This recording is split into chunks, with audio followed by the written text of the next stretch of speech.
Hi friends, అందరూ ఎలా ఉన్నారు? ఈ రోజు కూడా ఒక ఇంట్రెస్టింగ్ టాపిక్ తో మేము ముందుకు వచ్చేసాం. ప్రపంచంలోనే అతిపెద్ద రైల్వే ప్రమాదం గురించి ఈ రోజు మాట్లాడుకుందాం. ఈ వీడియో చూసాక మీకు అనిపిస్తుంది ఇప్పటివరకు నిజం ఎందుకు తెలియలేదని. ఈ వీడియో చాలా ఇంట్రెస్టింగ్ ఉంటుంది, పూర్తిగా చూడండి. డిసెంబర్ 26, 2004 ప్రపంచ చరిత్రలోనే అత్యంత ఘోరమైన రైలు ప్రమాదం జరిగింది. ప్రపంచ చరిత్రలో అత్యంత విషాదకరమైన రైలు దుర్ఘటనలో ఒకటిగా గుర్తింపబడింది. శ్రీలంకలో చెలరేగిన సునామీ వందలాది మంది ప్రాణాలను బలితీస్తుంది. ఈ ప్రమాదాన్ని queen of the see disaster గా పిలుస్తారు. ఈ ఘటనలో ఏకంగా 1700 మంది పైగా దుర్మరణం పాలయ్యారు. ఈ విషాదం మానవ తప్పిదమో లేదా యాంత్రిక వైఫల్యమో కారణం కాదు. ప్రకృతి కోపానికి ప్రాణాలు నీళ్లలో కలిసిపోయాయి. ఇంతకీ ఘటన ఎలా జరిగింది ఈ వీడియోలో పూర్తిగా తెలుసుకుందాం. మా వీడియో మీకు నచ్చితే లైక్ చేసి, షేర్ చేసి, సబ్స్క్రైబ్ చేసుకోండి. మా కంటెంట్ నచ్చితేనే సబ్స్క్రైబ్ చేసుకోండి. డిసెంబర్ 26, 2024 శ్రీలంకలో పెరాలియా గ్రామం వద్ద జరిగిన రైలు ప్రమాదం మానవ చరిత్రలో ఒక విషాదకరమైన అధ్యాయంగా మిగిలిపోయింది. ఇది కేవలం ఒక రైలు ప్రమాదం కాదు, 21వ శతాబ్దంలో సంభవించిన అతిపెద్ద సహజ విపత్తుల్లో ఒకటైన హిందూ మహాసముద్రంలో సునామీ సృష్టించిన భయానక విధ్వంసం యొక్క ప్రత్యక్ష ఫలితం ఇది. ఈ దుర్ఘటన 2004 డిసెంబర్ 26 ఆదివారం ఉదయం 9:30 గంటల సమయంలో జరిగింది. ఆ రోజు శ్రీలంకలో బౌద్ధ పౌర్ణమి సెలవు రోజు మరియు క్రిస్మస్ వారాంతరం కావడంతో రైలు అత్యంత రద్దీగా ఉంది. ఈ రైలు నెంబర్ వచ్చి 50 మాతారా ఎక్స్ప్రెస్ అన్నమాట. కొలంబో నుండి గాలే మరియు మాతారా వరకు నడిచే ఒక సాధారణ ప్యాసింజర్ రైలు ఇది. ఇది స్థానికంగా సముద్ర రాణిగా పిలువబడుతుంది. రైల్లో 8 క్యారేజీలు ఉన్నాయి మరియు దీన్ని లోకోమోటివ్ 591 మానిటోబా లాగుతుంది కూడా. శ్రీలంకలోని అత్యంత అందమైన నైరుతి తీరంలో the queen of the sea రైలు ప్రయాణం చేస్తుంది. కొలంబోలో మొదలైన ఈ జర్నీ గాలే వరకు కొనసాగాల్సి ఉంది. అయితే క్రిస్మస్ పండుగను జరుపుకుని అనేక కుటుంబాలు ఈ రైల్లో ప్రయాణం చేస్తున్నారు. స్థానికులతో పాటు సుమారు 1500 మంది ఈ రైల్లోకి ఎక్కారు. 8 బోగిల్లో ప్యాసింజర్లు జర్నీ కొనసాగిస్తున్నారు. టికెట్ లేకుండా మరికొంతమంది ఎక్కినట్టు దర్యాప్తులో తేలింది. భూకంపం వల్ల ఏర్పడిన సునామీ అలలు గంటకు 800 కిలోమీటర్ల వేగంతో హిందూ మహాసముద్రం అంతటా ప్రయాణించాయి. శ్రీలంక భూకంప కేంద్రానికి వేలాది కిలోమీటర్ల దూరంలో ఉన్నప్పటికీ ఈ అలల బారిన పడింది. సునామీ తీరాన్ని తాకే సమయానికి దాని వేగం సుమారు 50 నుంచి 60 కిలోమీటర్లు తగ్గిన దాని శక్తి, ఎత్తు మాత్రం భయంకరంగా మారాయి. 2004 నాటికి హిందూ మహాసముద్రంలో సమర్థవంతమైన సునామీ హెచ్చరిక వ్యవస్థ లేదు. పసిఫిక్ మహాసముద్రంలో ఇటువంటి వ్యవస్థలు ఉన్నప్పటికీ హిందూ మహాసముద్ర దేశాలు అటువంటి విపత్తును ఊహించలేదు. ఫలితంగా తీర ప్రాంత ప్రజలకు లేదా రైల్వే అధికారులకు రాబోయే ప్రమాదం గురించి ఎటువంటి హెచ్చరిక అందలేదు.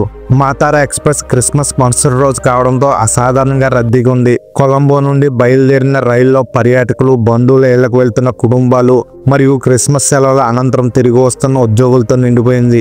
ఉదయం 9:30 గంటల ప్రాంతంలో పెరాలియా గ్రామం సమీపంలో రైలు కొద్దిసేపు ఆగిపోయింది. అంత కొద్ది గంటల ముందే సుమత్రా తీరంలో 9.1 తీవ్రతతో భూకంపం సంభవించింది. ఈ నేపథ్యంలో హిందూ మహాసముద్రంలో భారీ సునామీ అలలు ఎగసిపడ్డాయి. మొదటి అల తీరాన్ని తాకి పట్టాలను ముంచెత్తి రైలుకు స్వల్ప అంతరాయం కలిగించింది.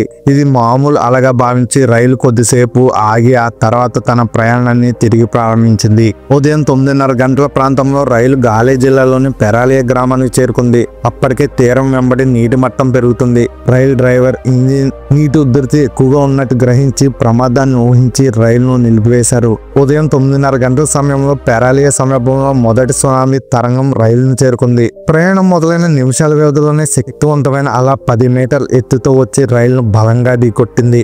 సునామీ అలల తీవ్రతకు రైలు బోగిలు ప్లాస్టిక్ బొమ్మల్లా ఎగిరిపోయాయి. అన్ని కంపార్ట్మెంట్లు నీటితో నిండిపోయాయి.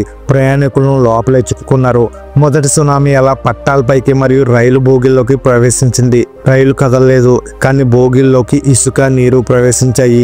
చాలా మంది ప్రయాణికులు కిటికీల నుండి బయటపడడానికి ప్రయత్నించారు. తీరం వెంబడి ఉన్న గ్రామ ప్రజలు పెరాలియాలోని ఇళ్లకు నీరు చేరడంతో భయపడి సురక్షితమైన ఆశ్రయం కోసం రైలును ఆశ్రయించారు. రైలును ఒక పటిష్టమైన కట్టడంలా భావించి దాన్ని పైకి, పక్కకు పెద్ద సంఖ్యలో ప్రజలు ఎక్కారు. ఈ అమాయకత్వమే వారికి శాపంగా మారిందని చెప్పొచ్చు. రెండో అల. ఇది జరిగిన 10 నిమిషాల తర్వాత మరింత భారీ అసాధారణమైన రెండో సునామీ అల విరుచుకుపడింది. ఈ అల రైలు కంటే ఎత్తుగా ఎగిసి రైలును దాని పట్టాల నుండి గాల్లోకి ఎత్తింది. భారీ లోహ బోగీలు నీటిలో చిక్కుకున్న చెక్క ముక్కల వలె కొట్టుకుపోయాయి. రైలు బోగీలు ఒకదానిపై ఒకటి పడిపోయాయి, చల్లా చెదురయ్యాయి. కొన్ని బోగీలు ఇళ్లను, చెట్లను, ఇతర నిర్మాణాలను ఢీకొట్టి భారీ శిథిలాలను సృష్టించాయి. రైలు పట్టాలు పూర్తిగా ధ్వంసమయ్యాయి. తలుపులు తెరవలేని స్థితిలో ఉన్నందున చాలా మంది ప్రయాణికులు లోపలే ఉక్కిరిబిక్కిరై చనిపోయారు. ఆ తర్వాత వరుస అలలు రావడంతో ప్రయాణికులు ఎవ్వరూ తప్పించుకోలేకపోయారు. నిమిషాల వ్యవధిలో ఊహించలేని విధ్వంసం సృష్టించింది. రైలు బోగీలు చెల్లా చెదురుగా పడ్డాయి. కొన్ని బురదలో చిక్కుకుపోయాయి, మరికొన్ని పూర్తిగా నీటిలో మునిగిపోయాయి. సునామీ విధ్వంసం ఆ ప్రాంతం అంతటా తీవ్రంగా ఉండడంతో రోడ్లు దెబ్బతిన్నాయి. కమ్యూనికేషన్ లైన్లతో తెగిపోవడంతో సహాయ చర్యలకు ఆటంకం ఏర్పడింది. స్థానికులు బాధితులను కాపాడే ప్రయత్నం చేశారు. రైల్లోని 1800 నుంచి 2000 మంది ప్రయాణికుల్లో కేవలం 150 మంది మాత్రమే బయటపడ్డారు. అధికారిక అంచనాల ప్రకారం 1700 మంది మరణించారు. అయితే కేవలం 900 శవాలు మాత్రమే సేకరించబడ్డాయి. రైల్లో చిక్కుకుపోయిన ప్రయాణికులు బయటకు రాలేక నీటిలో మునిగిపోయారు. రైలు పైకెక్కిన స్థానికులు కూడా ఈ సునామీ దాటికి కొట్టుకుపోయారు. ఇది చరిత్రలో ఏకైక రైలు ప్రమాదంలో సంభవించిన అత్యధిక మరణాల సంఖ్య. ఇది చాలా మంది సముద్రంలో కొట్టుకుపోయారు. దీనివల్ల ఖచ్చితమైన సంఖ్య అస్పష్టంగా ఉంది. వేలాది మృతదేహాలు మరియు శిథిలాల కారణంగా మృతుల గుర్తింపు చాలా కష్టమైంది.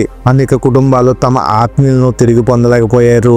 DNA పరీక్షలు కూడా నిర్వహించబడ్డాయి. పెరాలే గ్రామం సునామీ వల్ల పూర్తిగా ధ్వంసమైంది. గ్రామంలోని దాదాపు అన్ని ఇళ్లు 10 మినహా నాశనమయ్యాయి మొత్తం, మరియు వందలాది స్థానికులు మరణించారు. రైలు శిథిలాలు, చెట్లు, ఇళ్లు మరియు చెత్తన్నెలలో చిక్కుకున్నాయి. రైలు ఇంజిన్ జనకా ఫెర్నాండో మరియు అతని అసిస్టెంట్ శివలోకనాథన్ తన పోస్ట్ వద్ద మరణించారు. రైల్ గార్డ్ W కరుణ తిలక్ బయటపడ్డాడు మరియు ఆ తర్వాత ఈ మార్గంలోనే పనిచేశాడు కూడా అతను. మరడాన రైలు డిస్పాచింగ్ కార్యాలయం సునామీ గురించి సమాచారం అందుకున్నప్పటికీ రైలును ఆపడానికి లేదా హెచ్చరికలను అందించడానికి సరైన సమాచార వ్యవస్థ లేదు.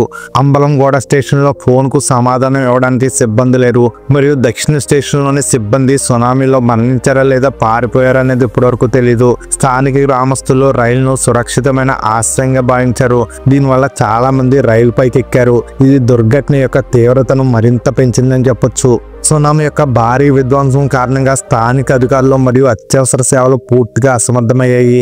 రైలు శిథిలాలు సాయంత్రం 4 గంటల వరకు గుర్తించబడలేదు. ఒక ఆర్మీ హెలికాప్టర్ దాన్ని కనుగొనే వరకు.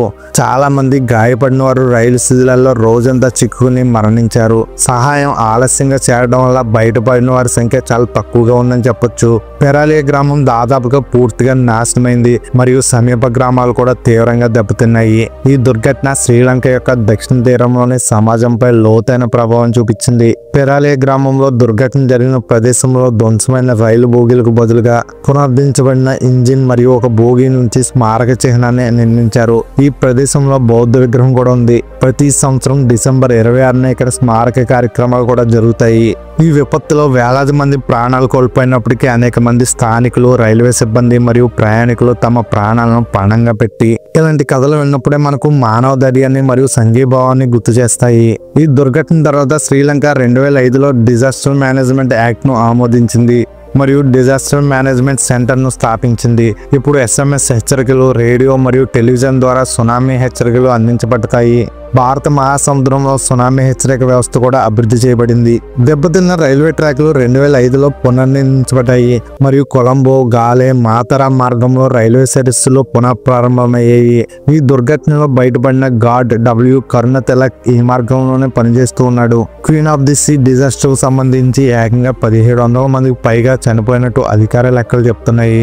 మరి కొంతమంది కూడా చనిపోయి ఉంటారని భావిస్తున్నారు. ఈ ఘటనలో చాలా మంది మృతదేహాలు కూడా దొరకలేదు. ఈ ఘోర విపత్తు నుంచి కొద్ది మంది మాత్రమే ప్రాణాలతో బయటపడ్డారు. వారిలో చాలా మంది తీవ్రంగా గాయపడ్డారు. ఈ విపత్తు చరిత్రలో అత్యంత ఘోరమైన రైలు ప్రమాదంగా మిగిలిపోయింది. 2004లో వచ్చిన సునామీ కారణంగా 14 దేశాల్లో 2,30,000 మంది పైగా మరణించారు. శ్రీలంకలో 35,000 మంది ప్రాణాలు కోల్పోయారు. ఈ దుర్ఘటన ప్రపంచంలోనే అత్యధిక మరణాలతో కూడిన రైలు దుర్ఘటనగా గుర్తించబడింది. 1981లో భారతదేశంలోని బీహార్లో జరిగిన రైలు ప్రమాదం దాదాపుగా దానిలో 800 మరణాలు సంభవించాయి. దాన్ని మించిన రైల్వే ప్రమాదం శ్రీలంకలో జరిగింది. ఈ దుర్ఘటన అంతర్జాతీయ మీడియాలో విస్తృతంగా కవర్ చేయబడింది మరియు దీని గురించి అనేక డాక్యుమెంటరీలు, ఆర్టికల్స్ మరియు పుస్తకాలు వచ్చాయి. ఈ దుర్ఘటన సునామీ యొక్క విధ్వంసక శక్తిని మరియు హెచ్చరికల వ్యవస్థ యొక్క అవసరాన్ని హైలైట్ చేసిందని చెప్పొచ్చు. ప్రతి సంవత్సరం డిసెంబర్ 26న పెరాలియాలో స్మారక కార్యక్రమాలు జరుగుతాయి. ఈ విపత్తులో మరణించిన వారిని స్మరించుకుంటూ జరుగుతూ ఉంటుంది స్మారక.